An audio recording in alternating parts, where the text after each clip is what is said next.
I think everybody's familiar with the old saying, practice makes perfect. Well, when it comes to upheaval and overturn in the front office and the coaching staff in the National Football League, in theory, nobody has more practice at doing this over the past 15 years than the Cleveland Browns. So they should be perfect at it.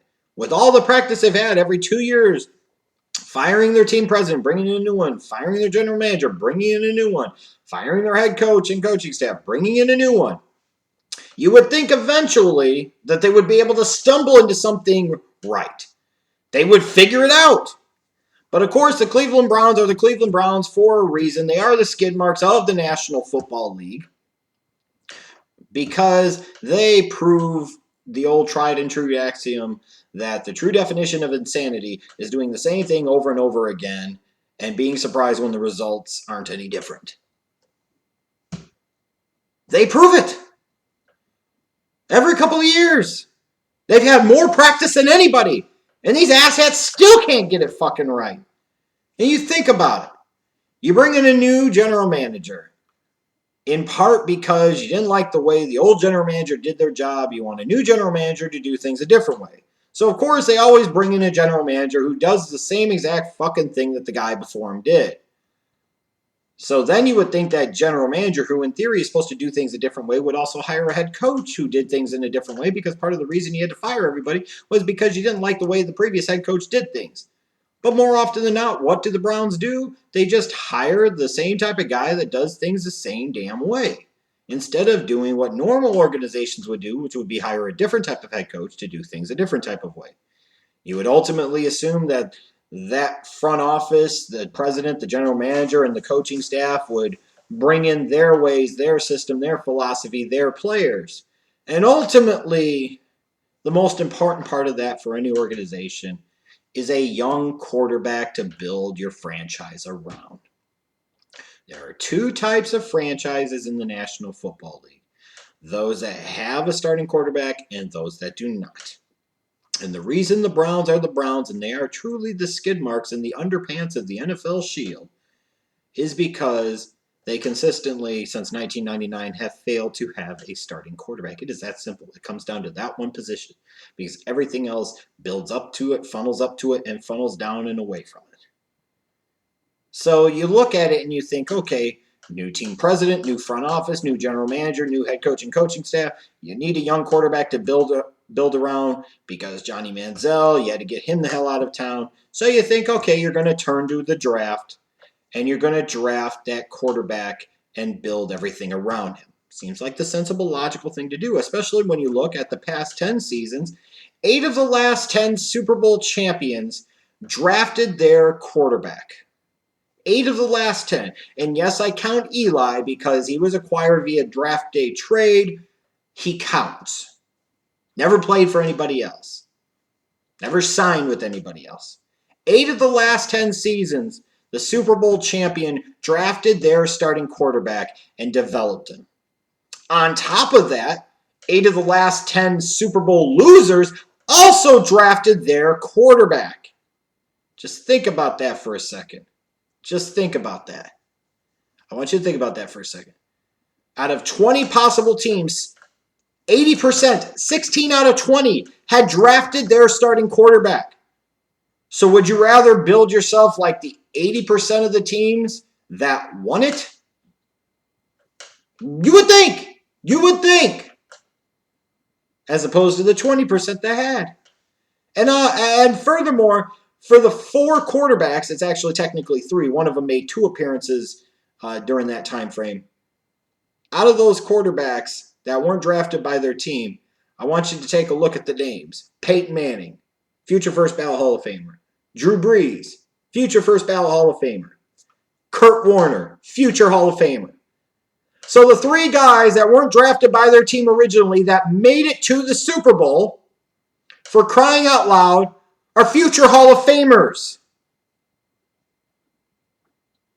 Just think about that for a second. Now, to be fair to the Browns, they have tried over the years. They drafted Tim Couch, number 1 overall in 1999, because apparently early on in the process, Chris Palmer and the Browns organization were idiots, and they eliminated Donovan McNabb because they were high on Tim Couch or Achilles Smith. They tried with Brady Quinn in 2007, Brandon Weeden in 2012, Johnny Manziel in 2014. So in some sense, you can't blame the Browns for a lack of effort. They have tried. They have tried. That doesn't mean shit, really, at the end of the day. But they have tried.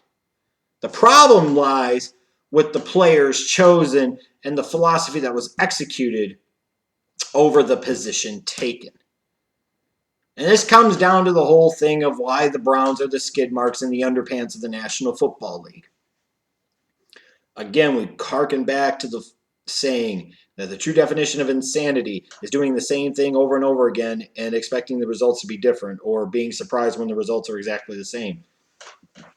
3 previous times, the Browns had traded back big in round number 1, 2009 with the Jets and the Sanchez deal, 2011 with the Falcons and the Julio Jones deal, 2014 they traded back so the Bills could get Sammy Watkins. Those are 3 times you could say those are market big trades down the board to differing levels. And they didn't work. They didn't work. Because in particular, in the case of 2011 and 2014, they passed on marquee players that they could have just stayed put and drafted.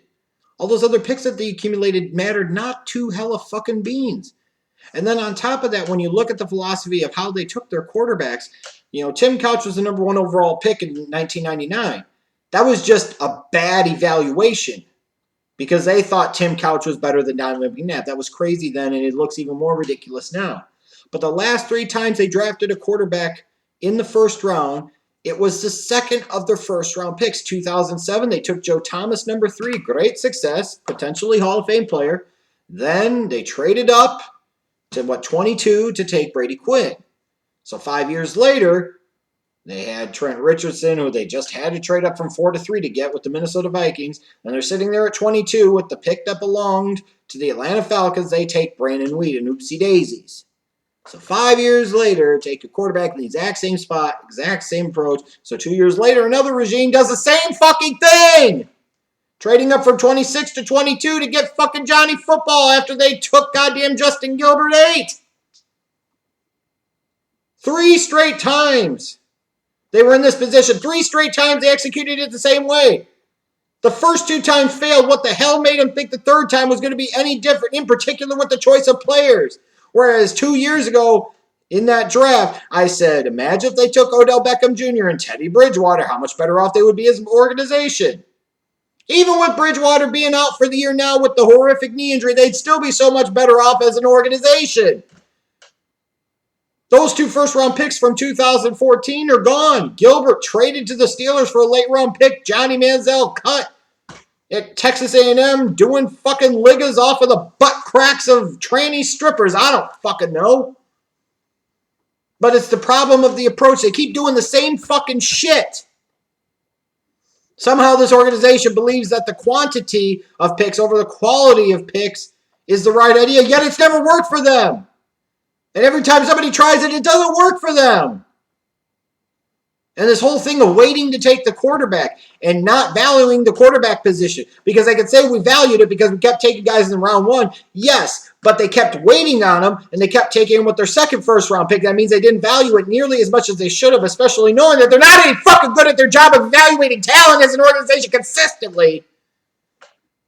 Waiting to take a quarterback has been a fucking disaster. So here we come to 2016 NFL Draft. New team president. New general manager. New special advisor. And Paul DePodesta. You're going to bring money balls to the National Football League. Oh, baby. New head coach, Hugh Jackson. You've got the number 2 overall pick. You got 2 quarterbacks going to go number 1 and number 2. You have 1 quarterback who is slated to go number 1 overall. And then you have the best quarterback in the draft. He's going to be right there in the Cleveland Browns' lap at number 2. You're in the position to potentially take a franchise quarterback. You are in the position to where you can't possibly Browns this up. You can't skidmark this. You can't screw this up. The big, tall North Dakota white fuck is there. You take his deer hunting ass and be happy about it. But of course, we're talking about the Cleveland Browns. Instead of appreciating the fact that Carson Wentz fell right in their fucking laps, They decide, nope. We're going to do the same fucking thing again that we've done so many other times. It hasn't fucking worked. And we're going to trade down. Because that's the way for us to go. Hell, we'll pass on a quarterback until round 3. And then we'll take noodle arm lip dick Cody Kessler. That's the Browns in a nutshell. You're in the position where you've actually got a somewhat decently qualified NFL head coach in Hugh Jackson. You've got the perfect draft position. The quarterback that you need is falling into your laps. And you don't seize upon it. Why? Because you don't think Carson Wentz is going to be a top 20 quarterback in the National Football League? Oh, no. That's not all. Hugh Jackson believed in RG3. Robert Griffin the motherfucking third. So they didn't think Carson Wentz had the potential to be a top 20 quarterback in the National Football League. But Robert Griffin the third did? He does? This is a guy with one quality season out of his first 4. And that was his rookie year 4 goddamn years ago. Newsflash, Cleveland. Newsflash, Hugh Jackson. The people in Virginia and Maryland, the Redskins fans, they call him RGIII for a fucking reason. Because the dude can't stay healthy. He's a walking medical unit. So instead of taking the franchise quarterback that you could make your own and cultivate and develop them your way, you want to take somebody else's retread who has 1 year of past accolades 4 goddamn years ago that can't stay healthy and be on the goddamn field. And furthermore, on top of that, has significant questions about his work ethic, his maturity, his leadership, his dedication to football and his team and his craft, who just got his ass beat out last year by Kirk Cousins of all fucking people. And Hugh Jackson and the Cleveland Browns are going to put their faith in RG3?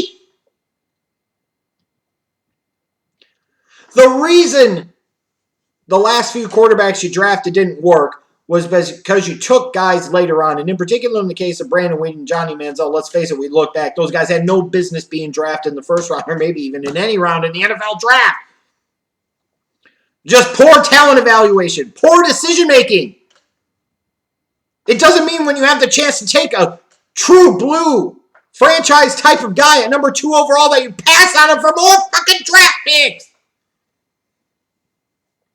So now the Browns and Hugh Jackson, everybody else trying to sell this whole bullshit bill of goods that 2016 is going to be the start of something. And this could be the big RG3 reclamation project. Except guess what? During the first game of the fucking regular season, RG3 gets hurt. Imagine fucking that. He broke a bone in his goddamn shoulder. It's easier to name what hasn't broken on him at this point. Apparently his penis is one of them because he likes to dink around. Than what he actually has broken. Because it's so numerous, too much to go over in one video. On top of that, now that RG3 is hurt, you're turning to Josh McCown, who's a serviceable veteran in short spurts backup type of quarterback at this stage of his career, and you've left yourself no worthwhile young option on the roster. If you thought, hey, I'm going to bring in RG3 and I'll try to make something out of him, but he's going to compete with the young quarterback that we take high, then so fucking be it. Let the best man win. But instead, you basically can't wait to crown RG3's ass and sit there and forsake the young franchise type of quarterback to draft a guy later on who's maybe a mediocre backup at best in his NFL career, and Cody fucking Kessler. And how do you know that was the wrong decision? You're not even ready to elevate him over Josh fucking McCown, who you know what you have in him. So RG3 is hurt. You don't have the young franchise quarterback to put in and see what he's got. It's as so often is the case with Cleveland already after 1 week of the year, another wasted, lost season where nothing really happens and nothing is really accomplished except more sucking, more getting a high draft pick that ultimately this team is going to fucking screw up. Because when you look at it, there's no guarantee that any quarterback in the 2017 draft class is going to be a franchise guy. You don't know. You don't know what's going to happen. You could think that this guy or that guy or this guy or that guy could be the guy. But you don't know. All the while this year, you had that dude staring you in the fucking face. And you did nothing except trade down and repeat the mistakes of the past because you're the skid marks of the fucking NFL. You got burned with your faith in RG3 because you're stupid and you never fucking learn. Good teams, championship teams, build their team around a young quarterback that they draft and develop based off of the stats and history that I provided you earlier. And in the rare case that they don't, they get Hall of Famers in free agency like Peyton Manning, Drew Brees, and Kurt Warner. They don't fucking sit there and sign washed up, frankly, never was muches from the freaking Redskins who were beat up by Kirk Cousins in part because the dude, you question whether or not he wanted to play, and even if he did want to play, he can't stay on the field because he's always hurt. That's why they call him RG&E here.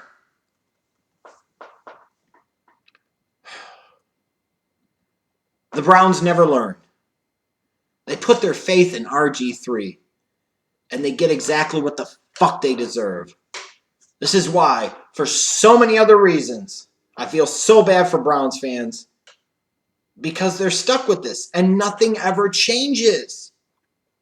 And all the while the Ravens went on to Baltimore, that were the Browns before, and won 2 Super Bowls, Cleveland fans are left with this incantation of the fucking Browns. And they are ultimately, as proven once again as it has been so many times since 1999, the skid marks of the National fucking Football League. Enjoy watching Josh McCown and Cody Kessler the rest of the year while the Eagles enjoy Carson Wentz for the next decade.